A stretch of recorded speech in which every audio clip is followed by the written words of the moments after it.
Thank you all for joining us today. Today I come before you to discuss the recent bills and proposals that were highlighted in the governor's Safe Alabama legislative package, as well as other related bills that would help ensure fair and humane justice. I think we all can agree that reducing crime should be a top priority, especially as gun violence remains the #1 cause of death for Alabama children. When we discuss crime, I think we need to talk about more specifics. The data I am about to share with you comes from the Uniform Crime Reporting, UCR, program of the FBI. The data shows that Alabama's violent crime rate paints a grim picture, with a homicide rate of 13.9 per 100,000 residents, which is more than twice than New York City. Rural areas in Alabama are not too far behind, with a homicide rate of 11 per 100,000 people. In addition, Alabama law enforcement agencies reported a staggering 20,759 violent crimes in the past year. This figure includes rape, murder, robbery, and aggravated assaults. Last year, property crime in Alabama reached an alarming 88,240 reported incidents. This category encompasses burglary, theft, motor vehicle theft, and the like. The sheer volume of these crimes affect communities statewide, impacting both urban and rural areas. As you can see, we cannot let this be normal. And as a caucus, we agree with the governor and our colleagues across the aisle that we need to take meaningful, immediate, and effective steps to reducing crime. And although well-intentioned, the Safe Alabama package seems to miss the mark in many ways and appears to be focused more on punishment and dealing with the crime after the fact, instead of focusing on preventing the crimes in the first place. For example, when we look at one part of the governor's proposal called the Inner City Gun Violence Act, it is comprised of several bills that would do the following: establish a new felony offense for a person possessing a firearm while on bail, awaiting trial for certain violent offenses, expand Aniah's law, add to the list of crimes that already where you can be denied bail, and revoking parole for a person unlawfully in possession of a firearm. Certainly, there may be different perspectives on what constitutes an appropriate punishment for different types of crimes. But how does the Inner City Gun Violence Act work? As an effective crime prevention strategy, also, what's inner city? What is that? What is an inner city? In Alabama, is she referring to when the data shows that the rural areas are equally impacted by gun violence? In a state that is spending billions of dollars on a new mega prison that will be overcrowded one day, on day one, why do we think that continually increasing penalties, along with working to prevent and deter crime when the evidence shows otherwise? That's why we support community policing, evidence-based gun violence prevention programs, and increase investments in services and meaningful activities for our youth.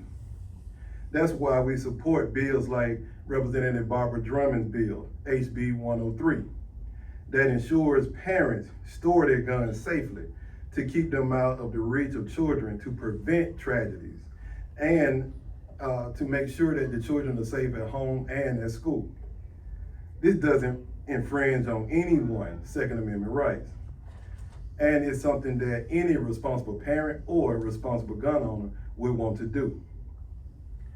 This is also why we will continue to fight for the repeal of the permitless concealed carry permit law, which resulted in 11% of increase in homicide throughout the state of Alabama, in any state that it has been enacted in.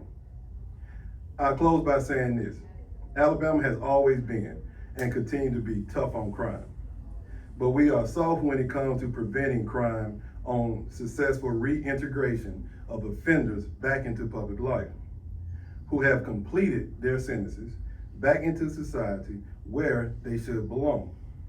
If we are serious about creating a safe Alabama, we have to do more than just lock them up and throw away the key. We must focus on implementing proven crime prevention strategies and taking immediate action to end the statewide crisis on gun violence. And that remains the leading cause of death among our children in the state of Alabama. With that being said, I'd like to introduce you to Representative Prince Chestnut. Thank you, Representative Tillman. I'll begin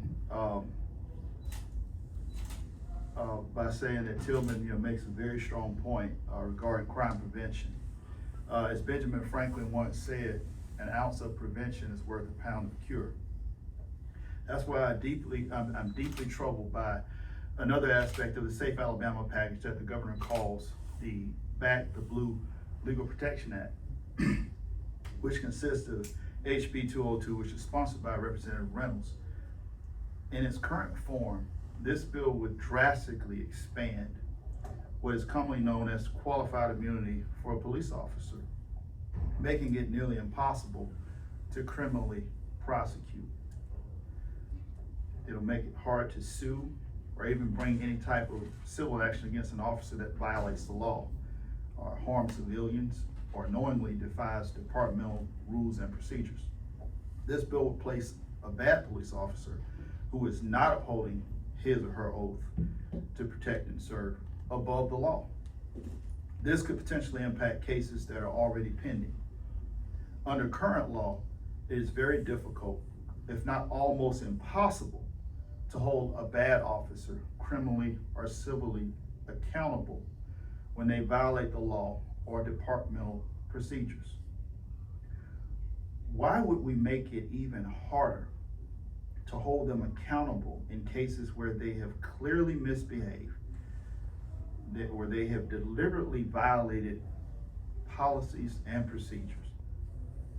While we highly respect our law enforcement community, we also believe that being a police officer doesn't mean one has a license to exceed their authority with impunity, nor does it justify illegal acts performed in bad faith.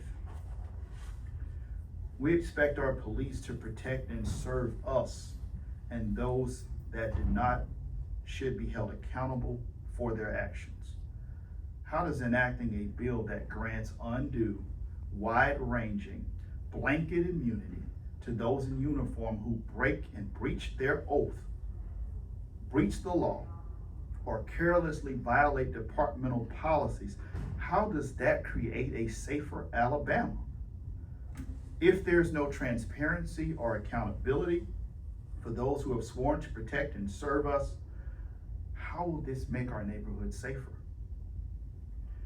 Make no mistake, we strongly support law enforcement, and that's why we've supported legislation to allow officers to take home more of their pay. We fought to keep permits for concealed carry, and we've worked to ensure that they have the tools and the resources that they need to fight crime. However, in our modern age that seemingly has cameras almost everywhere, including body cams on the police themselves, we have seen far too many cases in which a bad officer has engaged in clearly unjustified and unlawful or even violent or deadly behavior and has avoided any criminal or civil accountability. That is not justice, and that does not make Alabama safe. It also doesn't back the blue, because the overwhelming amount of good law-abiding police officers out there welcome transparency and accountability. They understand that they are safer patrolling our neighborhoods when they know that they have the trust and the respect of the people in which they serve. as we said recently in our caucus press release, to be clear, we back the blue, but we have more work to do.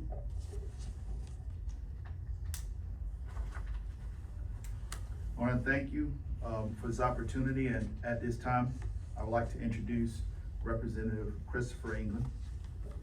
Thank you. Thank you, Representative Tillman and Representative Chestnut. As I was listening to my colleagues, I kept coming back to the idea that we must be smart in our approach to crime. Smart in our efforts to prevent and deter it, as well as smart in how we apply legal punishments as righteous justice, but also as a means of correcting future behavior and minimizing recidivism. After all, isn't that what we call it the Department of Corrections, as opposed to the Department of Incarcerations? In order to create a safe Alabama, it's going to take an innovative and comprehensive strategy that addresses several key issues simultaneously, rather than our current approach of continually increasing criminal penalties as the sole answer to the problem of crime. If harsh sentences were truly effective tools to deter and prevent crime, Alabama should be the safest place in America. But of course, we're not. I think sometimes folks forget that most people who are incarcerated for a crime will be released one day after they've completed their sentence. So we have to ask ourselves, what has the Department of Corrections done to protect public safety by helping to ensure that a person being released is on a viable path to successfully reintegrate into our society? Were they eligible for parole? And if so, was the parole process used as an effective means to assist them to be independent, law-abiding citizens once they've completed their sentences and are no longer being supervised by the state? The answer is very clearly no, and we haven't done very much to make that happen. In fact, not much at all, except to make it increasingly more difficult for those who genuinely want to change their lives. That's because we've created a punitive pardons and parole system based on retribution, rather than rehabilitation, that does little to help those who are paying or who have paid their debt to society and are honestly trying to turn their lives around for the better. As Frederick Douglass once said, where justice is denied, where poverty is enforced, where ignorance prevails, and where any one class is made to feel that society is an organized conspiracy to oppress, rob, and degrade them, neither persons nor property will be safe. That insight and description of justice is why I introduced House Bill 40, which would create the Criminal Justice Policy Development Council to address the problems that we have identified with our current pardons and parole system. This council would oversee the development and implementation of a validated risk and needs assessment for offenders, parole release guidelines, and classification systems and guidelines of the inmates that are currently incarcerated. This would make the entire process fair and would better protect our public safety because it would rely primarily on clear and objective standards and guidelines as opposed to subjective opinions and conjecture.